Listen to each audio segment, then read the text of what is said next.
السلام علیکم۔ بسم اللہ الرحمن الرحیم۔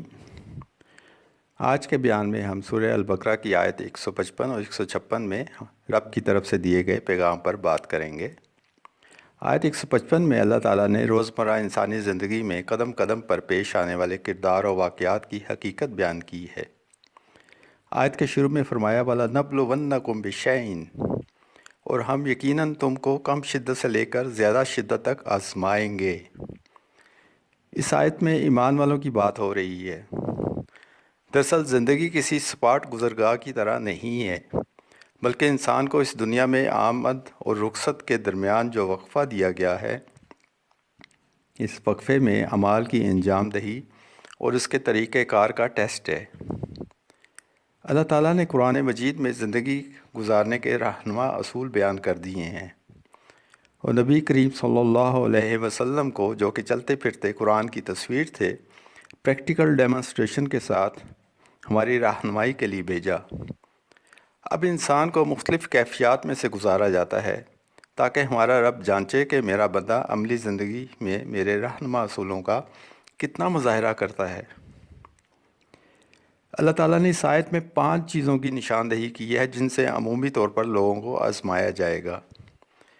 نمبر 1 خوف، نمبر 2 بھوک، نمبر 3 اموال میں نقصان، نمبر 4 جانوں میں نقصان، نمبر 5 پھلوں اور اولاد میں نقصان۔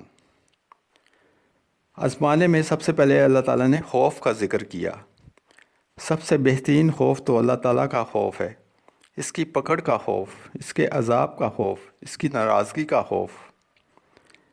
روزمرہ زندگی میں خوف کی متعدد علامات ہیں، مثلاً اندھیرا، سانپ، جانور، جن بھوت، لوگوں کا برتاؤ، شیطانی وساوس، انجانا خوف، معاش کا خوف، جاب کا خوف، اولاد کی نافرمانی کا خوف، حکومت وقت کا خوف، چوری کا خوف، ڈاکے کا خوف، امن و امان کا خوف، دشمن کا خوف۔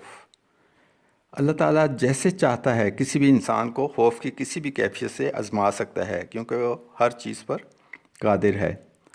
خوف کی حالت میں بندے سے مختلف افعال وقوع پذیر ہوتے ہیں۔ اللہ تعالیٰ کی آزمائش یہی ہے کہ میرا بندہ خوف میں کیسے ریئیکٹ کرتا ہے، میری طرف پلٹتا ہے یا شیطان کی ترغیبات میں اپنے آپ کو پھنسا لیتا ہے۔ آزمائش کے دوسرے نمبر پر اللہ تعالیٰ نے بھوک کا ذکر کیا۔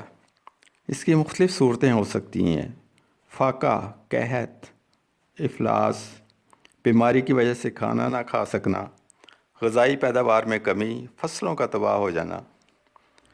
تیسرے نمبر پر اموال یعنی کیش، مال تجارت، جانور، گھریلو سامان، یعنی ان میں سے کسی قسم کے نقصان سے آزمائش کی جاتی ہے۔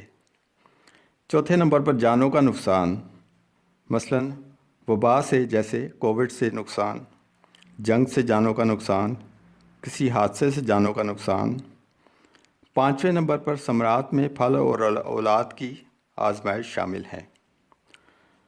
آزمائش کی ان ساری صورتوں میں اللہ تعالیٰ نے صبر کرنے والوں کو مبارکباد دی ہے، یعنی بشر الصابرین۔ اب دیکھنا یہ ہے کہ بندہ پر تکلیف تو آئی ہوئی ہے، اور اللہ تعالیٰ کی طرف سے آزمائش میں صبر کرنے والوں کے لیے مبارکباد آ رہی ہے، تو یہ بندے پر اللہ تعالیٰ کی بہت بڑی رحمت اور ہدایت یافتہ ہونے کی سند کی مبارکباد ہے۔ 156ویں آیت میں صبر کرنے والوں کی نشانی یہ بتائی ہے کہ جب بھی انہیں کوئی آزمائش پہنچتی ہے تو ان کی زبان پر یہ کلمہ آ جاتا ہے، انا للہ و انا الیہ راجعون۔ یہ کلمہ انسان کو تعلیم دیتا ہے کہ بے شک ہم اللہ ہی کے لیے ہیں اور بے شک ہم اسی کی طرف لوٹنے والے ہیں، یعنی ہم اور ہماری ملکیت میں چیزیں اللہ ہی کے لیے ہیں۔ یہاں ہماری ایک کوتاہی سامنے آتی ہے کہ ہم نے صرف موت کی خبر سے یہ کلمہ منسوب کر لیا ہے، جبکہ اللہ تعالیٰ کی مبارکباد کے مستحق لوگ چھوٹی بڑی ہر قسم کی آزمائش کے موقع پر یہ کلمہ زبان سے ادا کرتے ہیں۔ صبر کے متعلق رسول اللہ صلی اللہ علیہ وسلم نے فرمایا، صبر صرف وہ ہے جو پہلی چوٹ کے وقت ہو، اللہ تعالیٰ سے دعا ہے کہ ہمیں مبارکباد کے مستحق لوگوں میں شامل فرما لے، آمین۔ صدق اللہ العظیم۔